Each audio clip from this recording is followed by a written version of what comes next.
नमस्कार साथियों, स्वागत है मेरे इस YouTube चैनल स्मार्टर स्टडी में दोस्तों। और आज हम दोस्तों पढ़ने वाले हैं फिजिक्स के एक बहुत ही महत्वपूर्ण टॉपिक दोस्तों, जो कि है थर्मोडायनेमिक्स यानी कि उष्मागतिकी का। और यह है उष्मा का संचरण। तो दोस्तों हम सबसे पहले बात करेंगे कि उष्मा का संचरण क्या होता है। उष्मा का संचरण क्या होता है? तो दोस्तों उष्मा का स्थानांतरण, उष्मा का स्थानांतरण, उष्मा का स्थानांतरण, उष्मा का संचरण कहा जाता है। अब इसको हम बोलते हैं दोस्तों ट्रांसमिशन ऑफ हीट। अब दोस्तों जैसे आप हैं या फिर मैं हूं, मैं यहाँ से कहीं मान लीजिए कि यहाँ से 2 किलोमीटर दूर चल गया तो मैं स्थानांतरित हो गया, तो ये हो जाएगा मेरा क्या दोस्तों, तो संचरण। तो वैसे ही उष्मा का क्या होता है, संचरण, मतलब उष्मा का स्थानांतरण दोस्तों, जिसे इंग्लिश में बोलते हैं ट्रांसमिशन ऑफ हीट।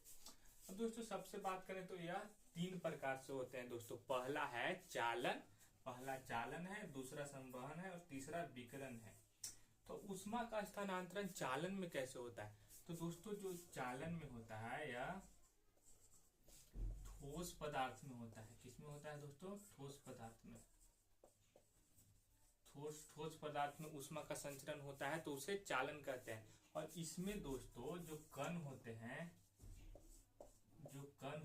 कण गति करते हैं, कण गति करते हैं।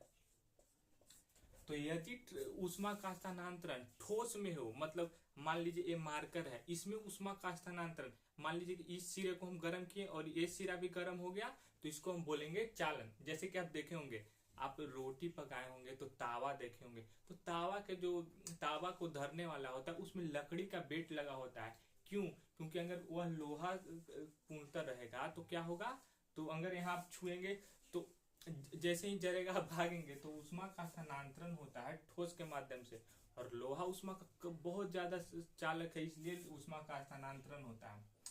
तो दोस्तों बात करें तो इसमें जो कण होता है, अब जो इसमें पार्टिकल्स होते हैं वह गति करके पार्टिकल्स उष्मा का स्थानांतरण करते हैं, लेकिन वो स्थिर होते हैं। अब जैसे देखिए यह लोहा मान लीजिए कि यह तावा है। अब इसका कण सब एक जगह ही है, लेकिन उष्मा का स्थानांतरण एक कण से दूसरे कण, दूसरे कण से तीसरे कण कर देता है दोस्तों।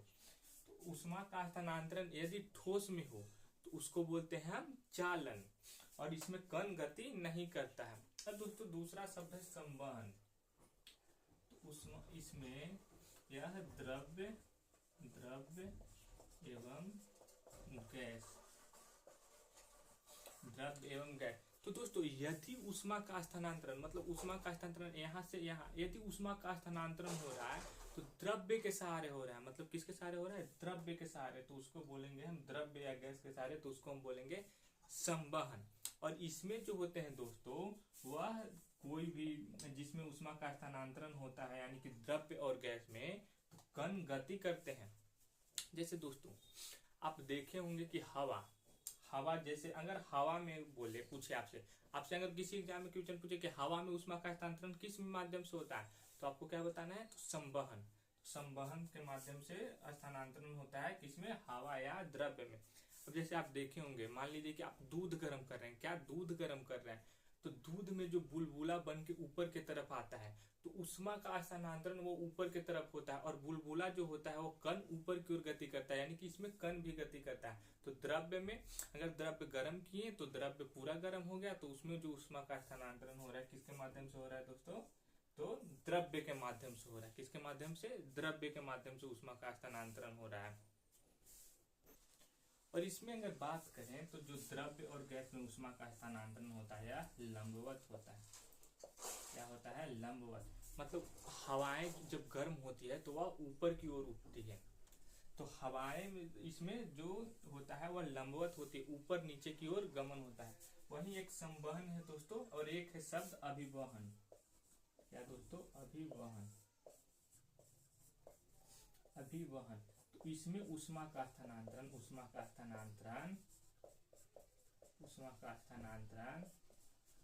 क्षैतिज रूप में होता है, क्षैतिज रूप में होता है। मान लीजिए दोस्तों आपको समझने के लिए आपको बताते हैं, यह नदी है, और यह पानी का बहाव, पानी इधर की ओर बह रहा है। अब यहाँ पर पानी गर्म हुआ, यहाँ से गर्म किए तो ऊष्मा अगर नीचे नीचे अगर ट्रांसफर हो, नीचे नीचे ट्रांसफर हो तो उसे क्या बोलेंगे, अभिवहन। इसको क्या बोलेंगे, अभिवहन, नीचे नीचे। और ऊष्मा का स्थानांतरण ऊपर से नीचे हो रहा है यानी कि लंबवत हो रहा है तो उसको हम बोलेंगे संवहन।